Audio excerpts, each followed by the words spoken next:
اب حالات یہ ہیں کہ آم کی پیداوار جو ہے وہ کم ہو رہی ہے، پانی جو ہے وہ بہت ہی نایاب ہو گیا ہے، جس کی وجہ سے آم جو ہے وہ کم ہوتا جا رہا ہے۔ یہاں پہ آم جو ہے وہ کافی زمانے سے یہاں پہ آم جو ہے وہ لگا رہے تھے ہم لوگ، تو ہمارے آباء و اجداد جتنے بھی یہاں سے گزرے ہیں تو وہ لوگ جو ہیں وہ آم کی فصل کاشت کرتے تھے، ان کا بسر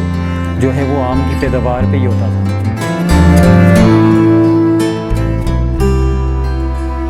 جمیل سرور اور ان جیسے سینکڑوں دیگر زمینداروں کی کہانی کو سمجھنے کے لیے ہمیں اس کہانی کا پس منظر سمجھنا ہوگا،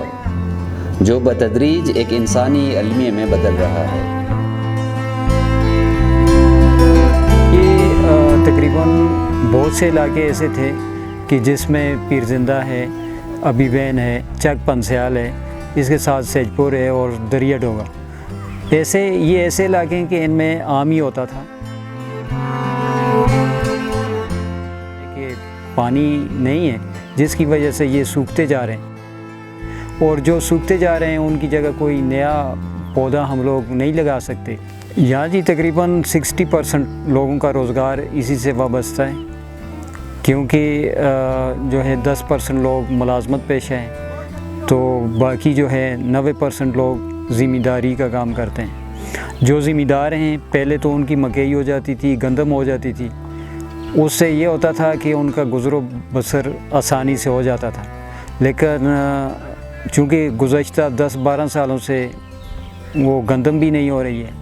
نہ جو ہے وہ مکئی ہو رہی ہے، کیونکہ یہاں پہ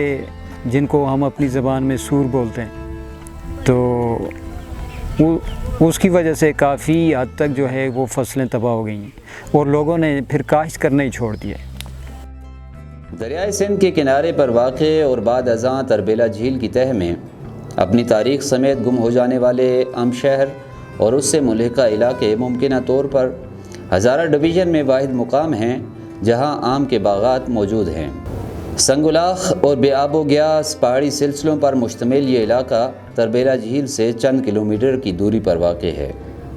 لیکن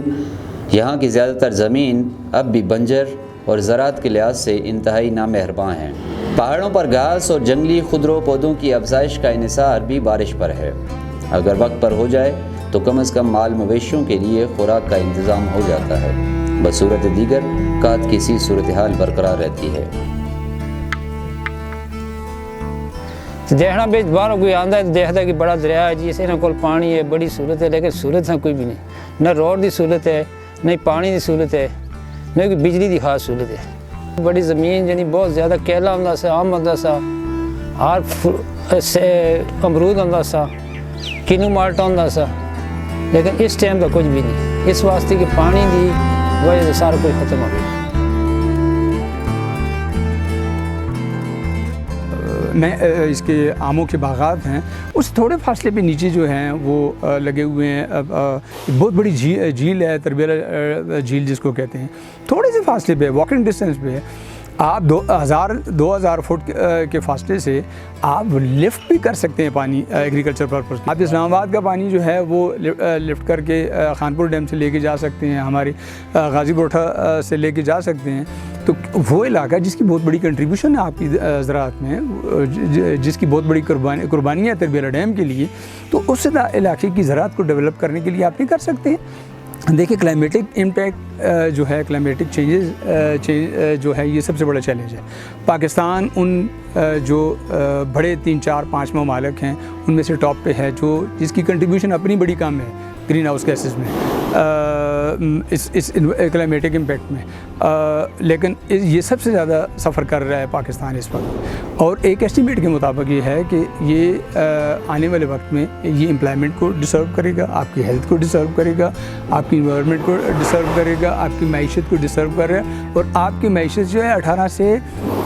20% آپ کے جی ڈی پی کو کم کر رہا ہے 2050 تک۔ یہ علاقہ چونکہ زیادہ تر پہاڑی سلسلوں پر مشتمل ہے، جن میں بہنے والے عارضی یا مستقل پہاڑی نالے ان میں زراعت و زندگی کو برقرار رکھنے میں معاون ہیں۔ بارش کے موسم میں یہ تباہی لاتے ہیں اور خشک سالی کے دوران بربادی کا سامان۔ ان حالات میں ان پہاڑی نالوں پر چھوٹے بارانی ڈیم بنا کر اس پانی سے زراعت اور باغبانی کو فروغ دیا جا سکتا ہے۔